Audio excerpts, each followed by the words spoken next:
Thrips are attacking my houseplant collection, and it is time to downsize my plants. As you can see, unfortunately, I've had to chop down this plant to basically nothing. And this over here is my begonia white ice. And if you've been on my channel, y'all will know that I absolutely love this plant. This is probably one of my favorite plants. It was such an easy grower. It was a shower. It was amazing. I love this plant.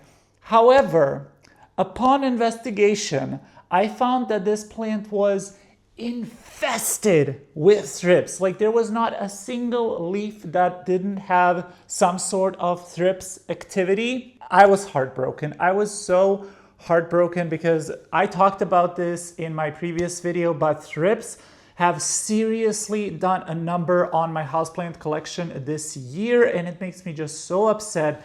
Now, I've dealt with thrips for years, and I've never ever had an infestation of this scale. Like, this was literally, I found them on so many of my plants. They were everywhere, and I think, hopefully I'm right, but I do believe that this plant was their social hub, perhaps patient zero even, I'm not sure, but this plant did live on my vitio shelf, and the area around this plant was definitely kind of like the most infested area. Like, that's where most of the infested plants were living, and I am just so heartbroken because I had to chop back a lot of plants, and I'm gonna be downsizing a lot of plants. So that is exactly what we're gonna be doing in this video. I'm gonna be showing you some plants that I had to hack up a little bit. I'm gonna show you some plants that I'm getting rid of for one reason or another. But yes, this whole experience is making me really reevaluate my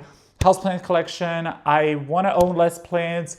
I kind of want to restart a lot of plants over, and unfortunately the begonia white ice was probably the biggest victim of the thrips infestation.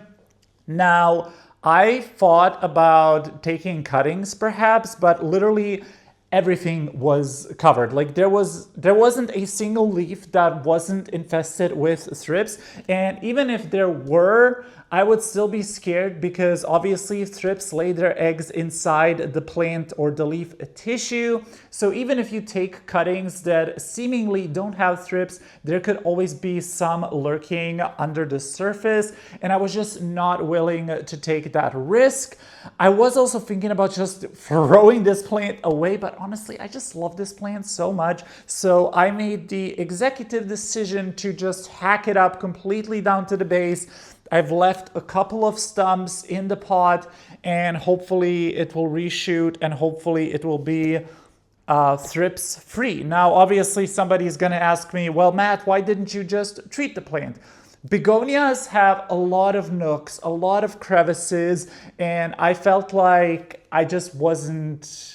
Honestly, I wasn't even in the right mindset to treat this plant. But when I have like 20, 30 plants that are all infested and in need of treatment, it's just not possible for me to give a treatment to all of them. For example, right before starting to film this video, I actually found more thrips on my philodendron gloriosum. And y'all know I freaking love my gloriosum. She is looking so good right now. So I did put that plant outside, and I did give it a treatment, and I will make sure to treat that plant because I really love that plant, and I love the way it's looking right now, and the infestation wasn't so bad. But another thing that I want to talk about is how this time around I'm actually faced with black thrips, the black adult thrips. In the past, I used to struggle with the white larvae, and I used to struggle with the like brown thrips, but very rarely would I see like adult brown thrips. But this time around, I'm seeing so many adult black thrips. There is a shit ton of them, and they are literally everywhere, like in every single nook and cranny of my studio, even on plants that usually don't get thrips. For example, I know that my philodendrons and my monsteras are very thrips susceptible, so I know to just keep an eye on those plants, and I know to check those plants often. But my begonias, my alocasias, they even attacked some of my Hoyas. I just don't associate those plants with thrips because I never or very, very rarely had a thrips outbreak on those plants.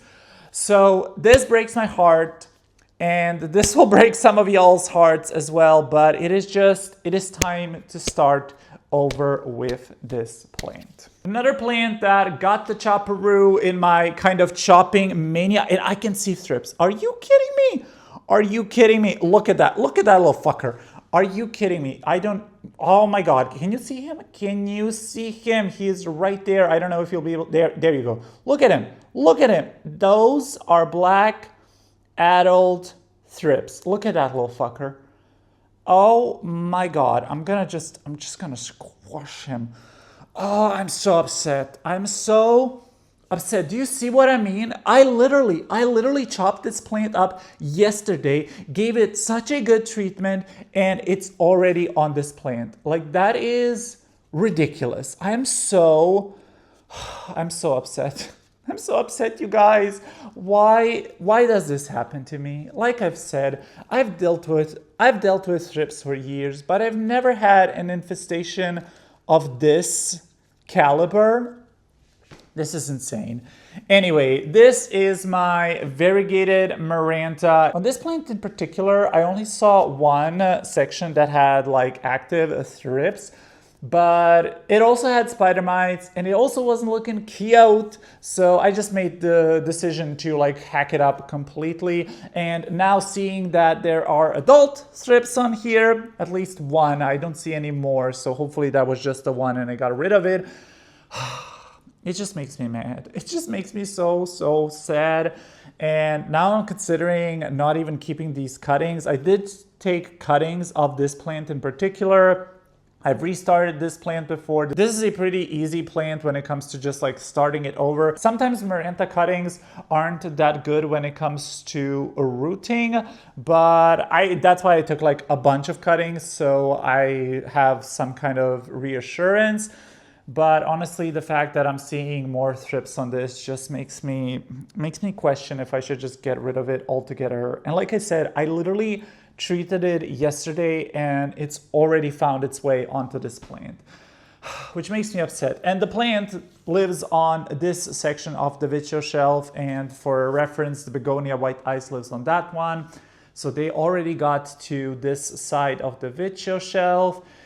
And I don't know, man. I'll give these cuttings like another treatment, I suppose. And I guess I'll just have to be very vigilant and on top of my plants, which really suck. I do actually plan on chopping down more plants, definitely like my big monsteras need chops, and just some other big plants that I know are susceptible to a thrips infestation. But this is so sad. This is so sad. My variegated Maranta. I mean, I hope that I will be able to get her back to her former glory. And honestly, if it keeps getting thrips, I will just throw away these cuttings and buy a new one. At least these are cheap.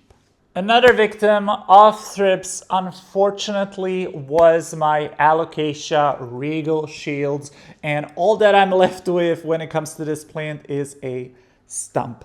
Now, I absolutely love my Regal Shields, and I think the Alocasia Regal Shields is probably one of the easiest, like most beginner-friendly Alocasias out there. However, it is a big space commitment, and in order to keep a lot of those like lush, beautiful leaves, it does require a lot of light. So this plant was severely outgrowing its space, the position that it lives in, because you can see that the stem is quite long. So this plant was quite huge and it just took up a lot of space, and I wanted to do some kind of reset with this plant, but I wasn't thinking that it would get infested with thrips. This is a plant that usually never had any pest pressure, like the odd spider mite infestations here and there, but those were so easy to treat. And when I saw the newest leaf on this girly, it was absolutely covered in thrips. I chopped that leaf off and I was like, it's okay, I'll just like leave it be. You know, it's fine, it happens, because usually, in my experience, thrips attack the newest leaf, and usually, like, the rest of the plant is left alone. However, the next day, I've noticed that her older 2 leaves were also absolutely covered in thrips. So I was just like, you know what, I can't deal with this shit. I chopped it back, and I'm gonna get rid of this whole thing. I will probably look for some corms. I can actually see that she already has some corms. So I might take some corms and restart this plant because I do love this plant. I just don't have the space for it. But the thrips were, the thrips. I know I'm gonna repeat myself a lot in this video, and I'm sorry, but it's just what I'm dealing with, and the pest situation is really stressing me out and overwhelming me. So I will have to reset and restart a lot of my plans. But in a way, I'm kind of looking forward to it because it does feel nice and it feels like a fresh start. And it also feels like a weight is being lifted off of my shoulder with every plant that I chop back. Obviously, this is very sad, but I'm sure I will be able to, you know, get my collection back to the way that it was. I'm not worried about that. But the next plant that I actually want to talk about is one that really hurt. And I know this one's gonna upset some of you guys, and honestly, it made me upset as well. And usually I have no qualms when it comes to chopping plants. I have no issues when it comes to just hacking my plants up, but this one was painful. Yep, my Alocasia Frydek. I am so sad. Y'all know, if you've been on my channel, my Alocasia Frydek is my baby. It was absolutely massive. It was so big. It was so beautiful. It was so gorgeous. I featured it in so many of my videos. It was even featured in my last favorites video because I just absolutely love this plant. This plant wasn't suffering from thrips, and I'm just checking if maybe she has some right now since I found them on that Maranta, but this plant was continuously suffering from spider mites, and also on top of that, this plant was just severely outgrowing its space. It lives on my vitio shelf, and it just got way too massive. It was so hard to deal with, it was so hard to carry, it was so hard to treat, and I've made the executive decision to chop it down, and it hurts, because this is my baby. But I am sure that she will be fine. I've kept a couple of sections. I have 4 little plants in here, and I have 2 stumps because this stump over here, this big one, that was the main kind of plant. Those were like really big, massive, beautiful leaves. And I did actually keep those leaves, but I do think I will be throwing them away. But you can see, like, if you've never seen my Frydek, she was huge. She was really, really big. She was really, really beautiful and stunning. But yeah, I did chop it. I did put it into some water, but I just don't think that this will root because honestly, alocasias are so finicky. And like I said, I still have a lot of plant left. Like I have 6 sections in the pot right now. And while I would love to keep these leaves, they're floppy. I don't think these leaves have a future. Like they were nice and perky yesterday, and today they are already super, super floppy. So they're just gonna wilt away super, super fast. And also I'm scared because the leaves are so big that they will just attract more thrips. And if you didn't know, cuttings are in particularly a lot more susceptible to pests like thrips. So while it is sad, I will be getting rid of this section. And I don't want to say that this is an end of an era because I'm sure I will be able to get her back to her former glory. Like, this plant had a lot of ups and downs in my collection. I got it to that massive, beautiful state once, and I'm sure I'll be able to do it again. I think this is just a tiny little step back. And I'm sure that by next year, this time around, I will have a beautiful, gorgeous, stunning, big Alocasia Frydek back in my collection. But as of right now, I'm not gonna lie, as much as this chop hurt, it also felt like such a relief, because now I can finally put this plant back on its shelf without struggling. It's not hitting the grow lights, it's not protruding out too much. And although it hurts, I think it was a necessary chop. And also, because I've made that difficult chop, I'm feeling a lot more confident about chopping some of my other plants that I am dreading, my monsteras. But that chop will come, and I really want to film that, but I don't know when, and I don't know if I'll be able to. Like, all of these chops and all of these like decisions, I even rearranged my video shelf.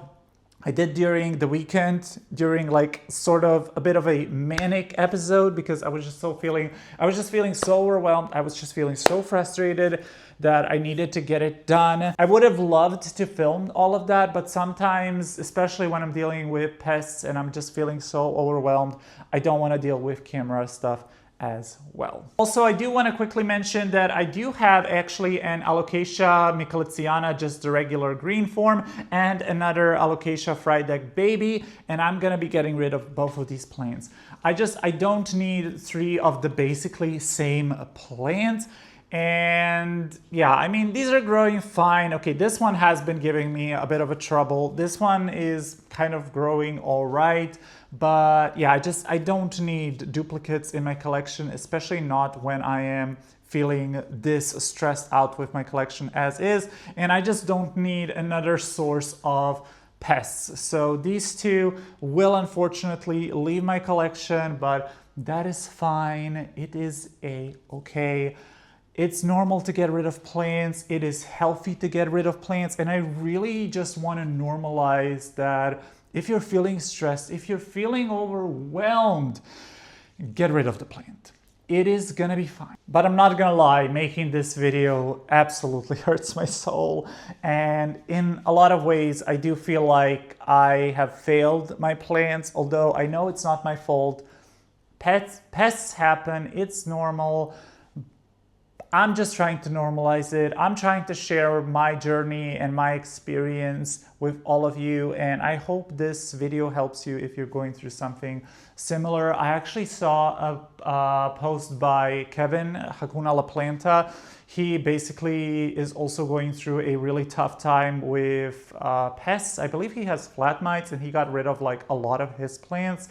So honestly, just seeing such a successful plant grower like also downsize his plant for his own sanity, honestly really just gave me the courage to do the same. So Kevin, thank you so much. Now I think we're done with the pest related drama, and I want to move on to some plants that I'm getting rid of just because I don't want them in my collection anymore. Starting out with the variegated peace lily. I love this plant. I think variegated peace lilies are so gorgeous. I think peace lilies in general are really, really beautiful. I know you either love them or you hate them. I mean, they're kind of a filler plant, if we're being honest, but this specimen just hasn't been doing well for a long time. And I'm just sick of it, and I don't want to have any more filler plants, so I'm getting rid of this one. From what I saw, this doesn't have any pests, so I'm mainly just getting rid of it because, I mean, yeah, this is not sexy, this is not attractive. I don't want to be looking at this. Like, the new growth really isn't anything special, so the variegated peace lily's gotta go. Another one that has to go is my asparagus fern. Now, in theory, I absolutely love this plant. I've even featured this one in numerous little favorites videos. And this plant, from what I've seen, doesn't suffer from any pests. But what this plant loves to do is yellow and shed. Oh my God. If you love cleaning, if you love vacuuming, this is the plant for you, because this thing sheds like a mother trucker, especially if you miss a watering. And unfortunately, I've missed a lot of waterings with this thing. Like, I just cannot remember to keep on top of watering it. And also, it just kind of outgrew the space that it was in. I don't know. I loved it for some time, no longer loving it, and it's time to say goodbye. And if I ever want to buy another one of these are literally just so cheap. I could probably even get one for free. So it's time to say goodbye. I don't need more work. As you can probably tell, I have already a lot on my plate. So plants that I constantly need to clean after are just not on my bucket list. Another one that I'm getting rid of is the Schismatoglottis Silver Borneo. And my lord, this plant is just way too high maintenance. It's beautiful. I really love this plant. Like, the leaves are so gorgeous, the coloring is beautiful, but this plant is such a high maintenance diva. It is absolutely ridiculous. First of all, it is thirsty as all hell, which honestly doesn't bother me too much. But this thing is an absolute spider mite magnet. It doesn't matter how many times I treat this. It doesn't matter how on top of watering I stay. This thing will always have spider mites. And it will also always have some crispy leaves, some ugly leaves. And it's just not worth the effort. So this one's gotta go as well. I've also had the Schismatoglottis wallichii, and I've had the same experience with that plant.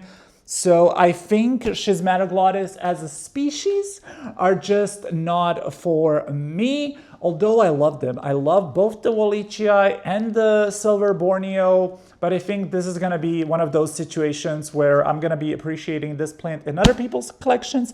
But for me, especially right now at this current moment, I just don't need this high maintenance of a plant. Would I love to add a wallichii or a silver Borneo back into my collection sometime in the future? Yes, because I absolutely love them. But as of right now, I can't keep up with this. I have been ignoring this for weeks, as you can tell, and it's time to go. It's time to go, so we're saying goodbye to the Schismatoglottis Silver Borneo. Also, now I am paranoid that all of my plants have thrips, but luckily I haven't seen thrips on this plant. I guess the spider mites are probably eating all of the thrips because this is always covered in spider mites. Now, speaking of spider mites, this is my Philodendron El Guapo, Columbia SP Silva, whatever you want to call it. And boy, oh boy. So I've had this plant growing on a moss pole. It was gorgeous. It was beautiful. Got tired of the moss pole look, chopped it up, put it into some water. No roots. Like, this has been in water for, I would say, at least a month, maybe even more. Absolutely zero rootage. But what it does have is spider mites. Lots and lots of spider mites. I don't know if you'll be able to tell. Probably not, because they are so tiny, but yes, all of these leaves are just infested with spider mites, and I am tired of it, and I don't want to deal with it. And also, I don't want to keep these cuttings because this is a philodendron, so it is extremely susceptible to also having thrips.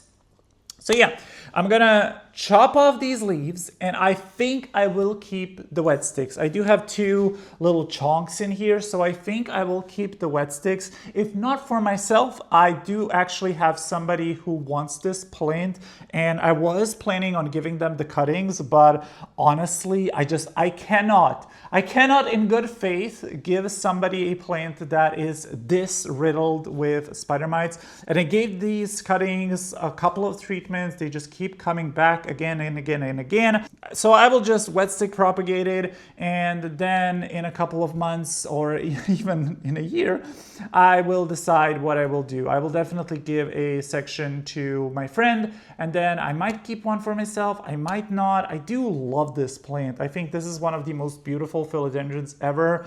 But again, space is the biggest issue with this plant. It requires a lot of space, and also it is a really slow grower. Like, this is probably one of my slowest growers, and it is very finicky when it comes to light, because if you give it too little light, it won't grow like at all, and it will grow very lanky and have like super long petioles. And if you give it too much light, it bleaches extremely easily. So we're saying goodbye to the SP Columbia for now. This is another one that I would love to add back to my collection, perhaps sometime in the future. But as of right now, she gotta go. She gotta go. And finally, the plant that I'm getting rid of is gonna be my Syngonium Mojito. And I've talked about this plant before, how I'm not the biggest fan of it. In general, I don't like Syngoniums. I'm sorry, I know there are a lot of Syngonium lovers out there, and bless you all. You have so many cool varieties and plants to choose from, but for me, Syngoniums do nothing. So I'm getting rid of this boy. I don't think it has thrips. It definitely has spider mites, that's for sure. But I just want to get preemptively rid of it because these leaves are paper thin. They are so freaking thin that I know thrips would absolutely eat this plant. So I'm getting rid of this plant. It is time. It's been in my collection for a long time. I grew it to a really nice size, and all this time it was just a filler plant. And I don't want filler plants in my collection anymore, if I'm being honest. At least not filler plants that are high maintenance and that require pest treatments and a lot of chopping, etc. So yeah, this one's gotta go.